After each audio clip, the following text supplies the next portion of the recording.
Hello everyone. My name is Anuj Mishra and I am an MBBS student right now in AIMS Bhubaneswar. My AIR in NEET 2022 was AIR 87. आज हम लोग देखने वाले हैं chapter locomotion and movement. Okay, so ये आपका NCERT class 11 biology का chapter है. It is like very easy. ये ह्यूमन फिजियोलॉजी का सबसे easiest chapter, one of the most easiest chapter है. तो इसमें बेसिकली लोकोमोशन और मूवमेंट के बारे में बात किया गया कि कैसे आपका ह्यूमंस में किस तरह से हम मूवमेंट्स कॉज करते हैं, मसल्स वगैरह इस टाइप से. मसल्स कैसे मूवमेंट कॉज करते हैं, बोन्स किस तरह से मूवमेंट्स कॉज करते हैं. चलिए, तो हम हमेशा की तरह पहले हम शुरू करेंगे दूसरे एनिमल्स के लोकोमोटरी स्ट्रक्चर से और धीरे धीरे हम प्रोग्रेस करेंगे ह्यूमंस के लोकोमोटरी स्ट्रक्चर्स और ह्यूमंस में किस तरह से लोकोमोशन होता है इस पे. उससे पहले हम जान लेते हैं difference between locomotion and movement. तो मूवमेंट मतलब just displacement of a structure. मतलब आपने अपना हाथ ऐसे हिलाया, इट इज मूवमेंट. आपने अपना गला इधर से उधर किया, it is movement. You snap your fingers, it is a movement. आप इस तरह के छोटे मोटे चीज जो भी आपके छोटे मोटे आप हिला रहे चीजों को, उसको मूवमेंट कहते हैं. अभी लोकोमोशन मतलब एक ऐसा मूवमेंट जिससे आपका पोजीशन चेंज हो जाए, जिससे कि आप एक जगह से दूसरी जगह जाए. इसको कहते हैं locomotion. Okay, locomotion is a movement, okay, which results in change of place और लोकेशन. ओके, ये लोकोमोशन की डेफिनेशन है. कैसे कर सकते हैं हम ये? We can do this by walking, running, climbing, flying, swimming are all locomotory movements. ठीक है, तो चलो शुरू करते हैं हम लोग. सबसे पहले हम देखेंगे एनिमल किंगडम में पैरामीशियम को. पैरामीशियम में लोकोमोटरी स्ट्रक्चर है सीलिया. ठीक है, लोकोमोटरी स्ट्रक्चर सीलिया है और ये फूड को उसके साइटोफैरिंक्स या फिर उसके माउथ में धकेलता भी है. ठीक है. सेकंड है अपना हाइड्रा. हाइड्रा का लोकोमोटरी स्ट्रक्चर है tentacles. It uses them for capturing its prey and also for locomotion. Okay, ये हो गया हाइड्रा. ओके, तो ये दो हमने देख लिया. इसके बाद हम आएंगे ह्यूमंस पे.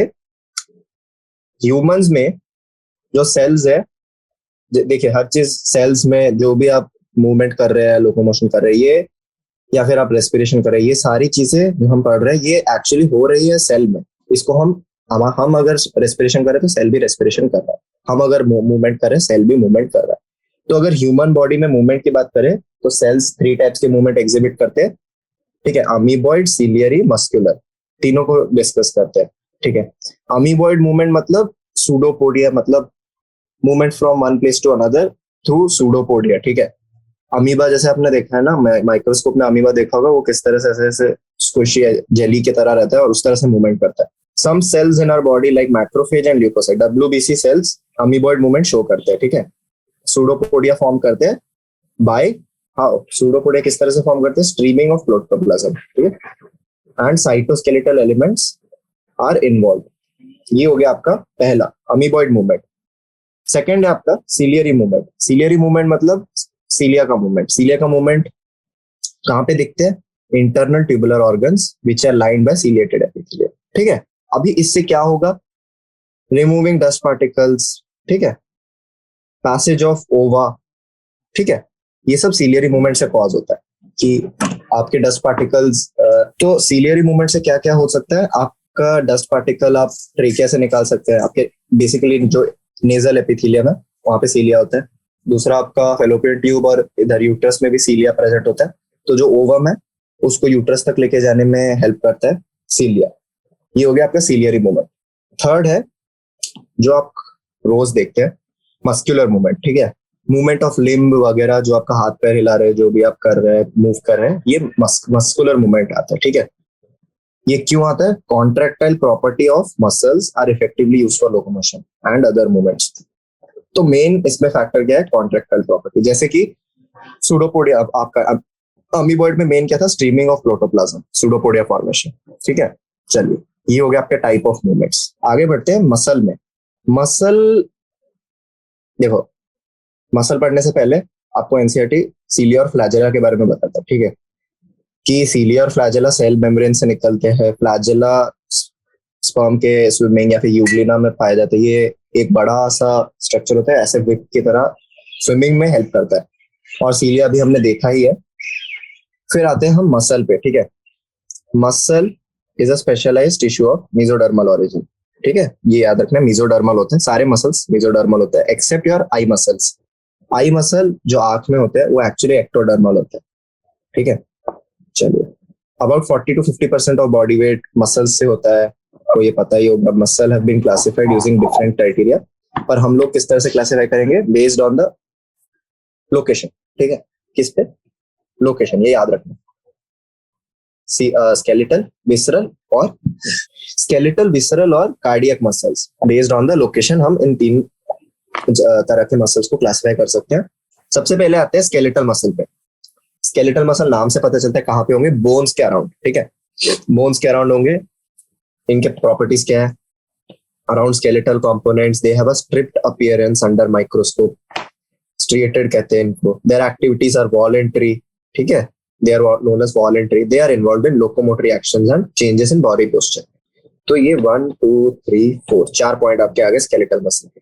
चलो अगले आते हैं हम लोग विसरल या फिर स्मूथ मसल्स। स्मूथ मसल्स कहाँ होते हैं? Inner walls of hollow visceral organ, जैसे एलिमेंट्री कैनाल, मतलब आपके जीआईटी वगैरह, रिप्रोडक्टिव ट्रैक्ट, इधर पे होते हैं। They are do not exhibit any striation. ठीक है, दूसरा पॉइंट हो गया। इनको नॉन स्ट्रिएटेड कहते हैं। They are involuntary. ठीक है, they are not under voluntary control. ठीक है, दे असिस्ट, उनका काम क्या है? Transportation of food. ठीक है, गैमीट ट्रांसफर, ये उनका फंक्शन हो गया। ये हो गया दूसरा मसल। थर्ड आता है कार्डियक मसल। कहाँ मिलेगा भाई कार्डियक मसल? हार्ट में मिलेगा। ठीक है, ब्रांचिंग पैटर्न होता है। ठीक है, इनमें ब्रांचिंग पैटर्न, इसमें स्ट्रिएटेड मसल्स आर स्ट्रिएटेड, मतलब इनमें भी आपको स्ट्राइप्स देखने को मिलेंगे, बट दे आर इनवॉलेंटरी। ठीक है, तो देखो कार्डियक मसल एक्चुअली आप देखा जाए प्रॉपर्टीज में तो स्मूथ और इसका मिक्सचर बोल सकते हैं कि भाई स्ट्रिएटेड है पर इनवॉलेंटरी है। ठीक है, let us examine skeletal muscle in detail. तो स्केलेटल मसल किस तरह से, आपने जैसे देखा होगा आपका बाइसेप्स है, ट्राइसेप्स वगैरह, ये मसल जो होते हैं ये एक्चुअली बंडल ऑफ फाइबर होते हैं। ठीक है, बहुत सारे पैरेलल पैरेलल पैरेलल फाइबर, छोटे छोटे, उन फाइबर के अंदर और फाइबर, उनके अंदर और फाइबर, उनके अंदर माइक्रो फाइबर्स, ये सब अरेंज रहते हैं। बंडल्स बंडल्स बंडल्स बन के एक मसल बंडल बनता है एज अ होल, जो आपको बाहर से दिखता है। तो चलो सबसे बाहर, ठीक है, muscle bundle, each skeletal muscle is made up of a number of fascicles held together by a common connective tissue layer called fascia. ठीक है, तो सबसे पहले आता है बंडल, उसके बाद आता है fascicles। fascicles में अगर आप फाशिया जोड़ देंगे, फाशिया से fascicles को बांध देंगे तो बंडल बन जाए। Each bundle contains a number of muscle fibre. ठीक है, fascicle में आ गया आपका फाइबर्स। ठीक है, muscle fibre is lined by plasma membrane. एक muscle fibre is equal to 1 cell. एक सेल, एक मसल फाइबर एक सेल की तरह एक्ट करता है। So 1 muscle fibre acts as 1 cell. इस फाइबर के अंदर बहुत सारे मायो फाइब्रिल्स, इनको हम आपके फंक्शनल यूनिट्स कहते हैं, प्रेजेंट होते हैं। ठीक है, चलो ईच मसल फाइबर या फिर each muscle cell is a syncytium. ठीक है, contains many nuclei. The endoplasmic reticulum is called sarcoplasmic reticulum. ठीक है, it is a storehouse of calcium ions. ये important है, sarcoplasmic reticulum में calcium ions रहते हैं। Okay, characteristic feature is presence of large number of parallelly arranged filaments called myofilaments or myofibrils. तो fibers, एक muscle fibre या एक muscle cell में बहुत सारे मायोफाइब्रिल्स रहते हैं। Okay, each myofibril has alternate dark and light bands. तो these are the cause of striations जो हमने देखा था। जो striations बोल रहे थे, लाइट और डार्क बैंड, ये इसी मायोफाइब्रिल में प्रेजेंट होता है। Okay, due to the distribution pattern of actin and myosin. ठीक है, तो चलो देखते क्या होता है। लाइट बैंड, जो लाइट कलर के बैंड होते हैं उनमें एक्टिन होता है, उनको आई बैंड या आइसोट्रोपिक बैंड कहते हैं। डार्क बैंड में एनाइसोट्रोपिक बैंड होता है और उसमें मायोसिन होता है। ओके, तो लाइट में एक्टिन, डार्क में मायोसिन। लाइट को आइसोट्रोपिक, डार्क को anisotropic. Both proteins are arranged as rod like structures. ठीक है, तो बेसिकली क्या होता है, ये डायग्राम में आ जाते हैं, ये डायग्राम में समझना इजी है। तो जो आपका एक्टिन है, मैं एक्टिन को ब्लू कलर से मार्क करें, ये एक्टिन है। मायोसिन को मैं रेड कलर से मार्क करूं या फिर ग्रीन कलर से मार्क करूं, ये ग्रीन वाला मायोसिन है, ठीक है। और आपका ब्लू वाला, तो समझ आ रहा है आपको लाइट बैंड डार्क बैंड किस तरह से बन रहा है। तो जैसे कि हम डिवाइड करें तो जहां जहां पे मायोसिन रहेगा वो डार्क बैंड हो जाएगा, ठीक है। तो ये पूरा हो गया आपका, यहां तक मायोसिन है, डार्क बैंड, ओके, ठीक है। उसके बाहर जो भी एक्टिन बच गया, ये वाला पार्ट, ये हो गया आपका लाइट बैंड। तो येलो वाला डार्क बैंड, ग्रीन वाला लाइट बैंड। अभी लाइट बैंड के बीच में एक ब्लू, ये जो ब्लैक कलर की लाइन है, जेड लाइन, ये जेड लाइन प्रेजेंट होती है, ओके। और between two Z lines present होता है आपका sarcomere.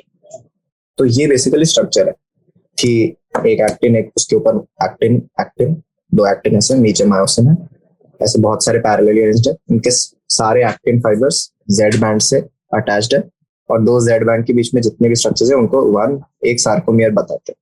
So sarcomere is the structural and functional unit of the muscle. अभी आई बैंड और ए बैंड समझ आ गया। ये एच जोन क्या है? एच जोन वो जोन है, एच जोन प्रेजेंट होता है डार्क बैंड में। जैसे आपको यहाँ डार्क बैंड में एक ग्रे एरिया दिख रहा है ना, ये है एच जोन। इसमें सिर्फ मायोसिन प्रेजेंट होता है, ओनली मायोसिन। और जो ब्लैक, एकदम सीवियर ब्लैक वाला एरिया, इसमें एक्टिन भी होता है प्लस मायोसिन भी होता है। और जो व्हाइट वाला एरिया, लाइट ग्रे, उसमें सिर्फ एक्टिन होता है। और ये रहा आपका जेड लाइन, ठीक है। तो ये हो गया आपका सार्कोमियर का स्ट्रक्चर। चलो अभी देखते हैं कि कॉन्ट्रैक्शन किस तरह से होता है। सबसे पहले एक्टिन और मायोसिन किस तरह से अटैच्ड है एक दूसरे से। Each actin is made up of two filamentous actin, मतलब दो एक्टिन के फिलामेंट्स ऐसे ऐसे हेलिकली बाउंड होंगे तो एक एक्टिन बनेगा, ठीक है। Each filamentous actin is a polymer of globular actin. इसको भी अगर हम करेंगे तो एक स्ट्रैंड में बहुत सारे ऐसे ऐसे छोटे छोटे जी एक्टिन्स है। Two filaments of another protein tropomyosin run close to the filamentous actin. तो ये जो ट्रोपोमायोसिन है ये एक्टिन के साथ साथ ही चलता रहता है। And another protein troponin is distributed regularly in intervals. Troponin एक और प्रोटीन है छोटा सा, वो इसी ट्रोपोमायोसिन पे मिलता है, ठीक है। तो मेन फ्रेमवर्क है, एक्टिन ऐसे जा रहा है और उसके साथ साथ ट्रोपोमायोसिन भी चले जा रहे हैं, और ट्रोपोमायोसिन के ऊपर रेगुलर इंटरवल पे ट्रोपोनिन नाम का एक प्रोटीन मिल रहा है, ओके। अब ये एक्टिन हो गया, अभी मायोसिन पे आते हैं। Myosin is also a polymerise protein made up of small proteins called meromyosin. ये है एक मीरोमायोसिन, ओके। ये मीरोमायोसिन है। एक मीरोमायोसिन में क्या होता है, हैवी और लाइट। तो ये वाला पार्ट है HMM, और जो टेल वाला पार्ट है उसको हम लाइट मीरोमायोसिन कहते हैं। तो HMM is the head and arm, okay. Head plus arm is equal to HMM. Head and short arm projects at regular interval and distance and angle from the surface of myosin filament, ठीक है। तो जैसे ये myosin filament है तो यहाँ से ऐसे छोटे छोटे हेड और आर्म ऐसे से एक स्पेसिफिक एंगल और एक स्पेसिफिक डिस्टेंस से, ठीक है, ऐसे से प्रोजेक्ट कर रहे होते। दूर से देखेंगे तो हमको ये इस तरह से, जैसे यहाँ पे हम देख रहे हैं, ये दिख रहा है ना, यहाँ पे जो ऐसे प्रोजेक्ट कर रहे हैं, यही हेड और उसका आर्म है, ठीक है। तो ये हो गया मायोसिन का स्ट्रक्चर, ठीक है। The globular head is an active ATP. तो जो ग्लोबुलर हेड है it can utilise ATP. It has binding sites for ATP and actin. Actin binding sites and ATP binding sites. Actin binding sites up, ATP binding sites down. क्योंकि actin इसके ऊपर है, ठीक है। ATP तो नीचे से आके भी बाइंड कर सकते हैं। ये हो गया आपका स्ट्रक्चर। अभी देखते हैं मैकेनिज्म ऑफ मसल कॉन्ट्रैक्शन। तो बेसिकली क्या होता है, जो आपका हेड और मायोसिन का जो हेड है उसके ऊपर एक्टिन के ऐसे फिलामेंट्स होते हैं। मायोसिन का जो हेड है वो इसको ऐसे पकड़ लेगा, उसको खींचेगा अंदर, फिर छोड़ देगा, फिर पकड़ लेगा और अंदर खींचेगा, छोड़ देगा। तो जो एक्टिन है वो पास आते रहते हैं और कॉन्ट्रैक्ट हो जाता है मसल। अभी समझ है ना, ये एक्चुअल कॉन्ट्रैक्शन मैकेनिज्म है कि मायोसिन का head will touch actin, it will catch the actin filament and pull it inward, ठीक है, फिर से छोड़ देगा, फिर आगे टच करके और अंदर लाएगा, ऐसे लाता रहेगा लाता रहेगा लाता रहेगा लाता रहेगा लाता रहेगा जब तक पूरा मसल मैक्सिमम कॉन्ट्रैक्शन पे ना आ जाए। अभी ये कैसे होता है वो देखते हैं, ठीक है। स्लाइडिंग फिलामेंट थ्योरी, मतलब जो एक्टिन का फिलामेंट है वो मायोसिन पे स्लाइड करता रहता है और बीच में आ जाता है। चलो, muscle contraction is initiated by CNS signal, तो न्यूरॉन जब मसल को स्टिमुलेट करेगा तो कॉन्ट्रैक्शन होगा। ओके, ये एक इंपॉर्टेंट है। A motor neuron along with the muscle fibres constitute a motor unit, ये मोटर यूनिट का डेफिनेशन है। सेकेंड डेफिनेशन जो कि इंपॉर्टेंट है, junction between a motor neuron and sarcolemma is called neuromuscular junction or motor endplate, ये भी important definition. These two definition are important कि एक मोटर न्यूरॉन, एक नर्व जितने भी मसल को सप्लाई करता है, नर्व प्लस उसके सप्लाइड मसल्स मोटर यूनिट कहलाते हैं। पर एक नर्व का जो एक जंक्शन, एक एक्सॉन है, the junction between that axon and the one muscle fibre is known as neuromuscular junction और मोटर एंडप्लेट, ठीक है। चलो, अभी वहां पे क्या रिलीज होगा मोटर एंडप्लेट में, एसिटाइलकोलिन। तो सार्कोलेमा में एक्शन पोटेंशियल जनरेट होगा और calcium ions will be released into the sarcoplasm. तो एसिटाइलकोलिन, कैल्शियम आयंस ये रिलीज होगा। Calcium level, calcium will bind with a subunit of troponin, ठीक है। This will remove the masking actin sites for myosin. तो जो आपका actin था, actin उस पर ट्रोपोनिन है, ठीक है। ट्रोपोनिन का एक सब यूनिट उसके ऊपर ऐसे अटका हुआ है, तो कैल्शियम आएगा, कैल्शियम आएगा, इसको भगा देगा, ठीक है। इसको भगाने के बाद जो ट्रोपोनिन बच गया, it can directly bind to myosin. तो मायोसिन अब आके ट्रोपोनिन पे बाइंड कर सकते हैं और एक्टिन को पकड़ सकते हैं, ठीक है। अभी मायोसिन क्या करेगा, एटीपी हाइड्रोलाइज करके myosin head now binds to the exposed active sites on actin, ये है fifth point, and forms a cross bridge. This pulls the attached actin filaments towards center of A band. Z line attached also pulled inwards, causing shortening of the sarcomere. Sarcomere छोटा होता जाएगा तो muscle भी छोटा होता जाएगा, ठीक है। अभी इसमें एक बार यहाँ पे डायग्राम देख लेते हैं। तो चलो, सबसे पहले यहाँ से शुरू करते हैं। ये एडीपी और फॉस्फेट में एटीपी को तोड़ दिया, ठीक है। ये बन गया क्रॉस ब्रिज, ठीक है। क्रॉस ब्रिज मतलब इन दोनों के बीच में अटैचमेंट हो गया। फिर इसको पीछे की तरफ पुश किया टुवर्ड्स द सेंटर, फिर इसने छोड़ दिया और नया एटीपी लिया, फिर से नए एटीपी को बाइंड किया, तोड़ दिया उसको, फिर से क्रॉस ब्रिज बना, उसको फिर से और पीछे धकेला, धकेल के छोड़ दिया, फिर आगे आगे, फिर से नया एटीपी लिया, फिर से उसको तोड़ा और ऐसे मायोसिन फिलामेंट को टुवर्ड सेंटर सेंटर सेंटर ऐसे पुश करते गया। ओके, तो इसमें होता क्या है, during contraction the I bands get reduced, A bands retain the length. जैसे ये है आपका आई बैंड, जैसे जैसे मायोसिन इसको एक्टिन को टुवर्ड्स द सेंटर पुश करता जाएगा, आई बैंड गायब होते जा रहा है। देखो यहाँ पे आई बैंड इतना सारा था, ठीक है, नीचे आते ही आई बैंड कितना हो गया, इतना, और उसके बाद तो आई बैंड गायब भी हो गया। तो I band getting reduced, but जो आपका ए बैंड है, ये ए बैंड, यहाँ भी ए बैंड, उतना ही ए बैंड अभी भी है। तो ये हो गया I band get reduce but A band retains the length, ठीक है। चलो, ये हो गया आपका कॉन्ट्रैक्शन का थ्योरी। दिस प्रोसेस कब तक कंटिन्यू होगा, continuous till the calcium ions are pumped back into the sarcoplasmic reticulum. Calcium हट जाएगा फिर से, तो बाइंडिंग साइट बंद हो जाएगा। This causes the return of Z lines back to their original position, इसको कहते हैं रिलैक्सेशन, ठीक है। ये हो गया आपका कॉन्ट्रैक्शन। अभी आता है हम टाइप्स ऑफ मसल फाइबर में। इधर पे बोला द रिलैक्सेशन टाइम और reaction time of fibres can vary in different muscles, repeated activation can leads to accumulation of lactic acid due to anaerobic breakdown of glycogen causing fatigue। तो आप muscle को ज्यादा stimulate करते रहोगे, ज्यादा over activity करोगे so you'll get cramps due to lactic acid deposition. But muscle contains a red coloured oxygen storing pigment called myoglobin.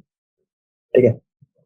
और जिन मसल में मायोग्लोबिन हाई होता है उनको कहते हैं रेड फाइबर्स. ठीक है. They also contain plenty of mitochondria. ठीक है, which can utilise large amount of oxygen. Okay, these muscles are therefore called aerobic muscles. ठीक है, aerobic muscles. On the other hand, some muscle possess less quantity of myoglobin and appear white. These are white fibers. Mitochondria are few, but sarcoplasmic reticulum is high. These are called white or anaerobic. ये हो गया aerobic और anaerobic muscles. Next आते हैं skeleton system पे. ये muscle का आपका पूरा खत्म हो गया. skeletal system is basically formed of two components. ठीक है, axial skeleton and appendicular skeleton. तो axial skeleton मतलब जो बॉडी के एक्सिस के अलोंग होता है, एंड अपेंडिकुलर स्केलेटन मतलब जो आपके हाथ पैर उससे चिपके हुए, that is called appendicular skeleton.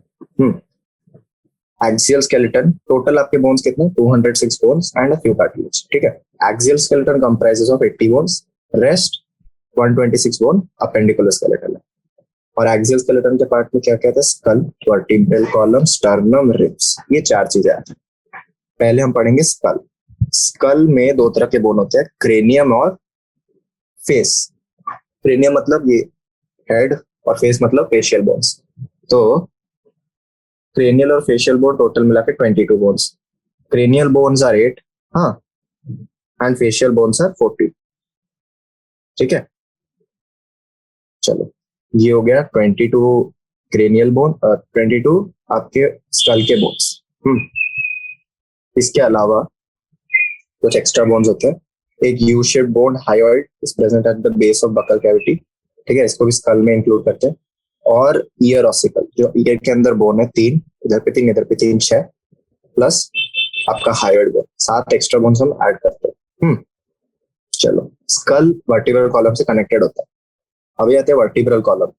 Vertebral column में कितने बोन्स होते हैं? 26 यूनिट्स कॉल्ड वर्टिब्रे.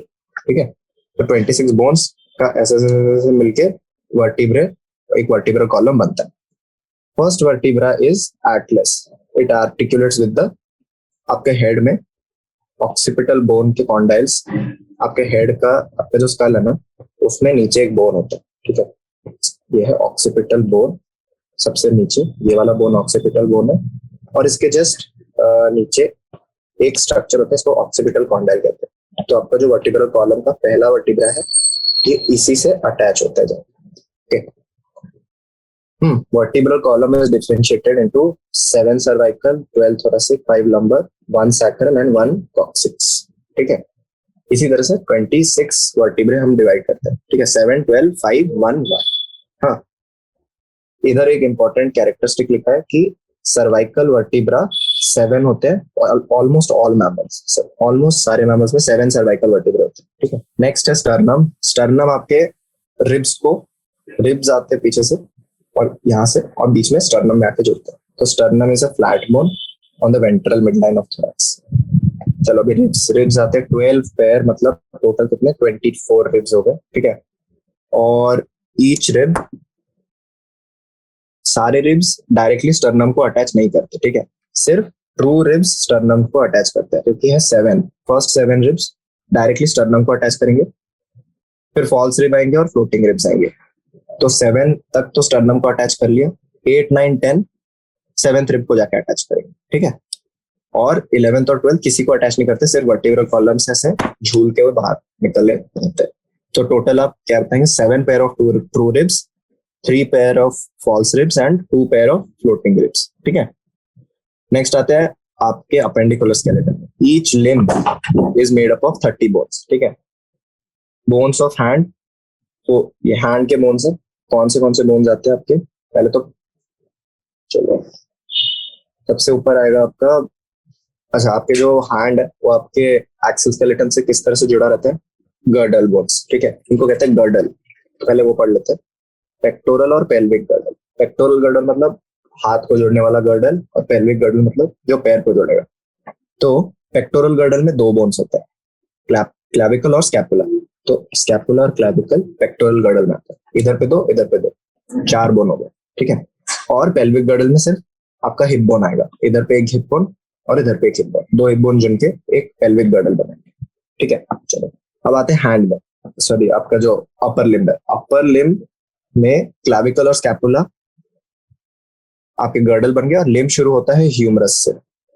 ह्यूमरस एक बड़ा सा बोन है, उस वो नीचे जाके 2 और बोन से जुड़ते हैं, रेडियस और अल्ना। रेडियस और अल्ना आपका ये आर्म वाला, ठीक है, रेडियस और अल्ना। फिर आता है आपका पाम, पाम में रिस्ट आएगा पहले, रिस्ट बोन्स को कहते हैं कार्पल्स, ठीक है। कितने रिस्ट बोन्स होते हैं? 8। फिर आते हैं मेटाकार्पल्स 5। फिर आते हैं फैलेंजेस, कितने फैलेंजेस? 14, ठीक है। ऐसे करके आपके फिर पूरे फिंगर्स बनते हैं। इसी तरह से हाइंड लिम्ब में भी फीमर आता है आपके, क्या कहते हैं, हिप बोन, टॉक्सल बोन मतलब हिप बोन, इससे जुड़ा रहता है फीमर।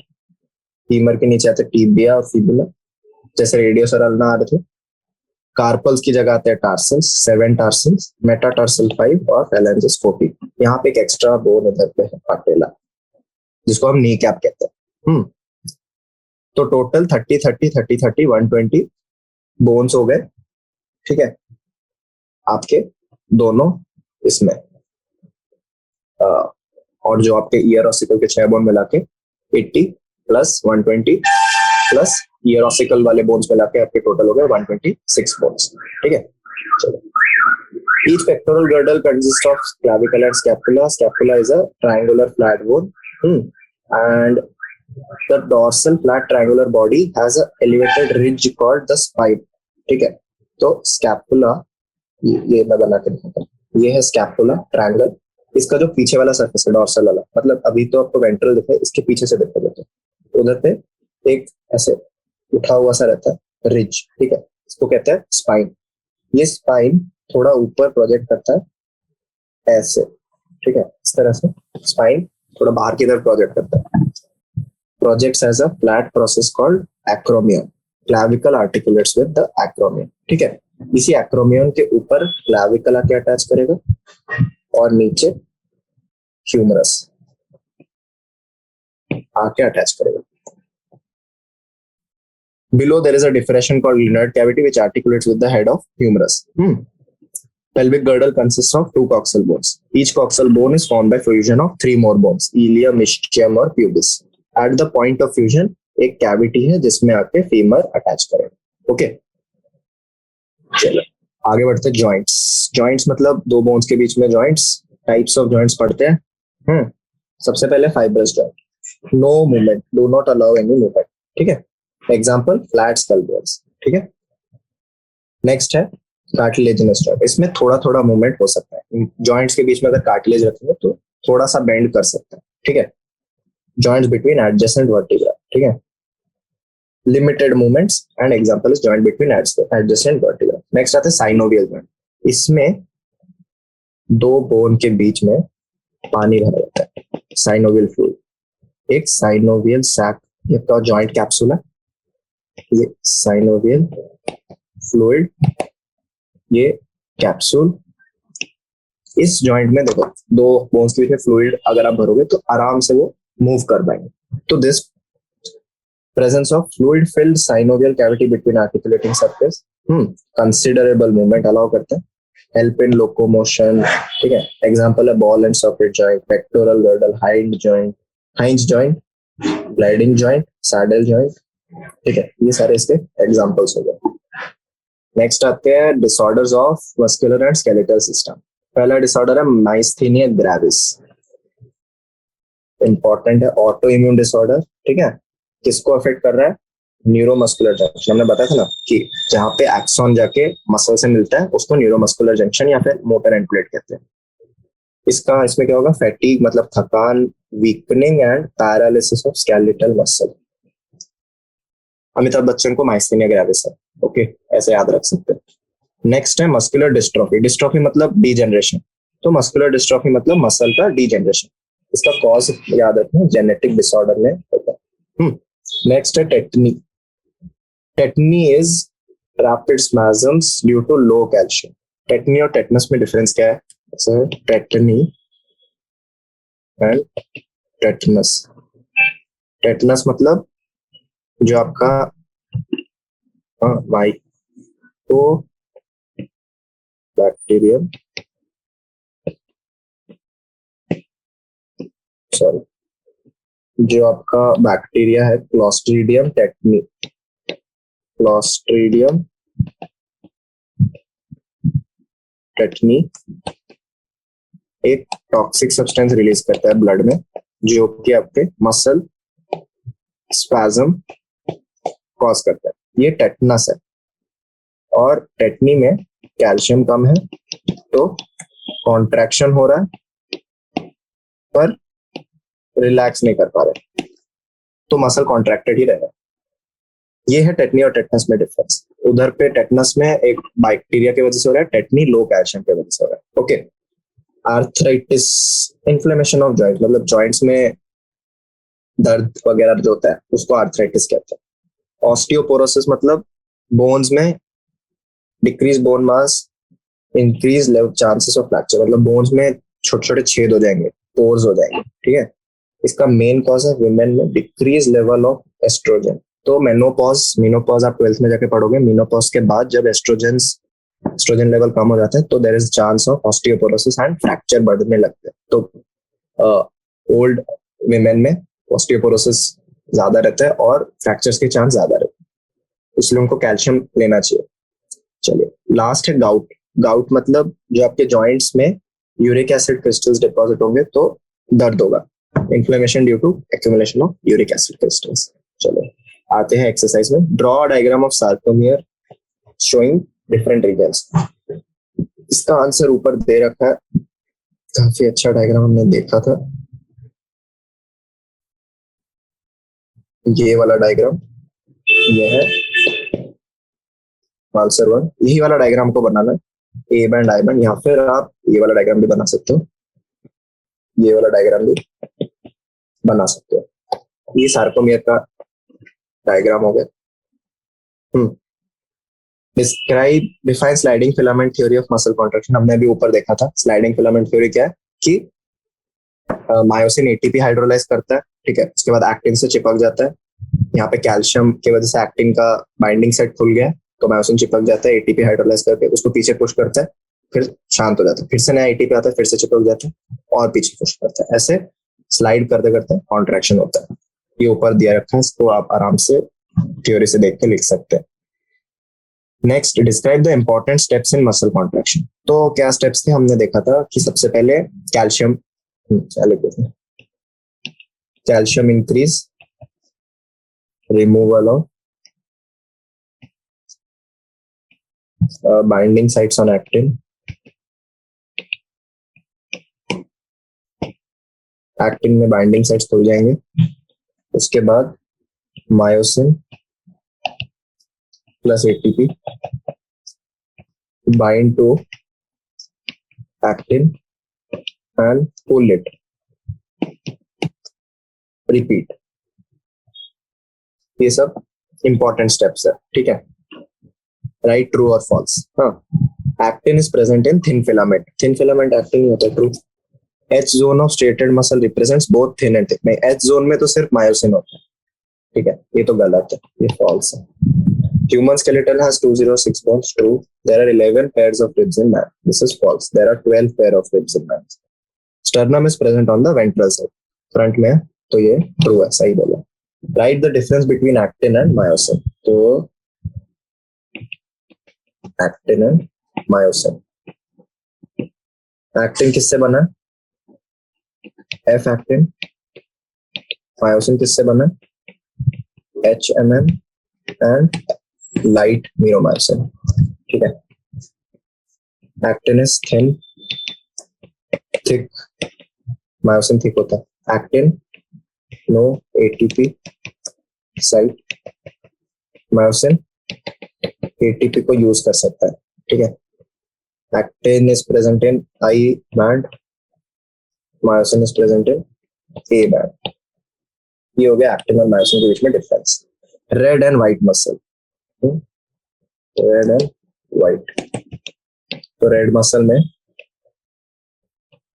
मायोग्लोबिन हाई, यहाँ पे व्हाइट में मायोग्लोबिन लो.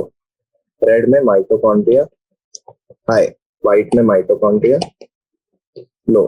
रेड में सार्कोप्लाज्मिक रेटिकुलम लो, यहाँ पे व्हाइट में SER हाई. ठीक है. Red fibre are aerobic, white fibre are anaerobic. तो ये हो गया रेड और white. Pectoral and pelvic girdle, इसका इजी है भाई. Pectoral pelvic. पेक्टोरल में कितने बोन्स? 2 बोन. पेल्विक में 1 बोन. ठीक है. पेक्टोरल मतलब अपर लिम्ब, पेल्विक मतलब lower limb. No fusion. Pelvic में फ्यूजन ऑफ 3 बोन्स. तो ये हो गया इसका difference. Match the column 1 6 question. Smooth muscle involuntary होता है. ट्रोपोमायोसिन कहाँ पे होता है? ट्रोपोमायोसिन थिन फिलामेंट के ऊपर. रेड मसल मायोग्लोबिन हाई होता है. स्कल में सूचर होते हैं. What are different types of movement exhibited by cells of human body? इसका आंसर एकदम फर्स्ट में हमने देखा था, सीलियरी. ठीक है. Ciliary, amoeboid and muscular. ये ऊपर से देख के लिख लेना. How do you distinguish between a skeletal muscle and a cardiac muscle? कैसे डिस्टिंग्विश करेंगे? पहला तो कैसे डिस्टिंग्विश करेंगे? लोकेशन. स्केलेटल मसल बोन्स के अराउंड होते हैं, कार्डियक मसल हार्ट में होता है. Voluntary, involuntary. कौन सा इनवॉलेंट्री है? कार्डियक मसल इनवॉलेंट्री है, स्केलेटल मसल वॉलेंट्री है. फिर स्ट्रक्चर. कार्डियक मसल में आपका इंटरकैलेटेड डिस्क, ब्रांचिंग इस तरह से रहता है. स्केलेटल मसल ब्रांच नहीं रहता है, पैरेलल फाइबर्स. इन तीनों के बेसिस पे आप इसको आराम से डिस्टिंग्विश कर सकते हैं. ठीक है. Name the type of joint between the following. Atlas और एक्सिस के बीच में कैसा जॉइंट होता है? पिवट जॉइंट कहते हैं इसको. यस नो वाला joint pivot. Carpal and metacarpal of thumb, saddle, saddle joint. ठीक है. ये ऊपर लिखा हुआ था. Between phalanges हाइंज joint. फीमर और एसिटाबुलम, मतलब फीमर और इसमें ball and socket joint. Cranial bone, fibrous. Cranial bone में कौन सा है? स्कल बोन में fibrous joint fix. Between pubic bones and the pelvic girdle में, बिटवीन द प्यूबिक बोन्स मतलब 2 पेल्विक गर्डल को जोड़ने वाला. कार्टिलेजिनस जॉइंट बताया है ऊपर एग्जांपल में. चलो fill in the blanks. All mammals except a few have कितने? 7. The vertebra survive for 7. The number of phalanges in each limb is, in each limb कितने phalange रहते हैं? 14. सब ऊपर दिया हुआ. Thin filament contains 2 effectins and 2 other protein. कौन से प्रोटीन? ट्रोपोमायोसिन